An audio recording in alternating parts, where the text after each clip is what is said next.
नीति आयोग की बैठक में प्रधानमंत्री नरेंद्र मोदी ने विकसित भारत के एजेंडे को लेकर महत्वपूर्ण बयान दिया।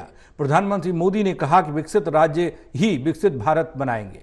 हालांकि बैठक का विपक्षी शासित कई राज्यों के मुख्यमंत्रियों ने बहिष्कार किया। पूरी खबर रिपोर्ट के जरिए।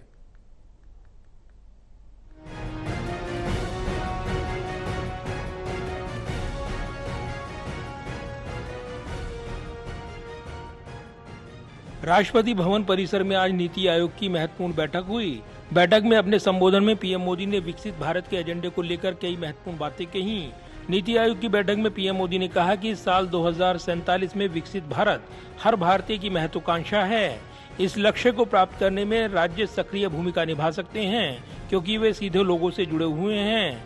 पीएम मोदी ने आगे कहा कि ये दशक बदलावों, तकनीकी और भू राजनीतिक और अवसरों का है। भारत को इन अवसरों का लाभ उठाना चाहिए और अपनी नीतियों को अंतर्राष्ट्रीय निवेश के अनुकूल बनाना चाहिए। ये भारत को विकसित राष्ट्र बनाने की दिशा में प्रगति की सीढ़ी है। पीएम मोदी ने कहा कि हम सही दिशा में आगे बढ़ रहे हैं। हमने 100 साल में एक बार आने वाली महामारी को हराया है। हमारे लोग उत्साह और आत्मविश्वास से भरे हुए हैं। हम सभी राज्यों के संयुक्त प्रयास से 2047 में विकसित भारत के अपने सपनों को पूरा कर सकते हैं। विकसित राज्य ही विकसित भारत बनाएंगे। हालांकि नीति आयोग की इस बैठक का विपक्षी शासित राज्यों के मुख्यमंत्रियों ने बहिष्कार किया। इसमें कांग्रेस शासित राज्यों के मुख्यमंत्रियों के अलावा तमिलनाडु के एम.के. स्टालिन, केरल के मुख्यमंत्री पिनराई विजयन और पंजाब के मुख्यमंत्री भगवंत मान भी बैठक में शामिल नहीं हुए। झारखंड के मुख्यमंत्री हेमंत सोरेन ने भी बैठक में शिरकत नहीं की।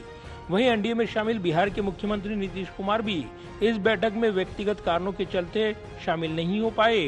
हालांकि पश्चिम बंगाल की मुख्यमंत्री ममता बनर्जी बैठक में शामिल हुई, पर बैठक में कुछ ही देर बोलने का मौका देने और माइक बंद करने का आरोप लगाते हुए मुख्यमंत्री ममता बनर्जी ने बैठक का बहिष्कार कर दिया। मैंने बोला, देखिए मैं हॉट स्टेट के लिए बोल रहा हूँ। जब आप तो डायरेक्शन देता है, काम तो हम करते हैं। एक प्लानिंग कमीशन का जो हम काम करते थे उसको प्लानिंग करता था स्टेट के लिए। ये नीति आयोग को तो कोई फाइनेंशियल पावर नहीं है, वो कैसे करेंगे? उसको फाइनेंशियल पावर दीजिए, नहीं तो प्लानिंग कमीशन को वापस ले आइए। मैं और एक बात बोला, देखिए मेरे स्टेट के लिए भी आपको कहना है कि आप 3 साल से हमारा 100 दिन का काम बंद करके रखा, आप आवास योजना बंद करके रखा, प्रधानमंत्री योजना बंद करके रखा, अब रूरल रोड बंद करके रखा। ऐसे कोई गवर्नमेंट नहीं चलते है। आपको डिस्क्रिमिनेट नहीं करना चाहिए। If you discriminate between your party to other party, then how the country will run?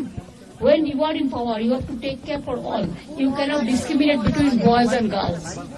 मैंने जो बोलना एक ने बोला है, उसका बाद में बस मेरे को माइक स्टॉप कर दिया। वहीं सरकार की ओर से मुख्यमंत्री ममता बनर्जी के लगाए आरोपों को खारिज कर दिया गया। दरअसल विपक्षी शासित राज्यों के मुख्यमंत्रियों का आरोप है कि बजट आवंटन में भेदभाव हुआ है और कुछ राज्यों को प्रतिनिधित्व दिया गया है, तो कई राज्यों को यहां पर बजट आवंटन में भेदभाव करते हुए सही से प्रतिनिधित्व नहीं मिला है और इसलिए इस बैठक का बहिष्कार कर विपक्षी शासित राज्यों के मुख्यमंत्री ने विरोध दर्ज कराया है। कैमरामैन पवन शर्मा के साथ प्रदीप कुमार, टोटल न्यूज, दिल्ली।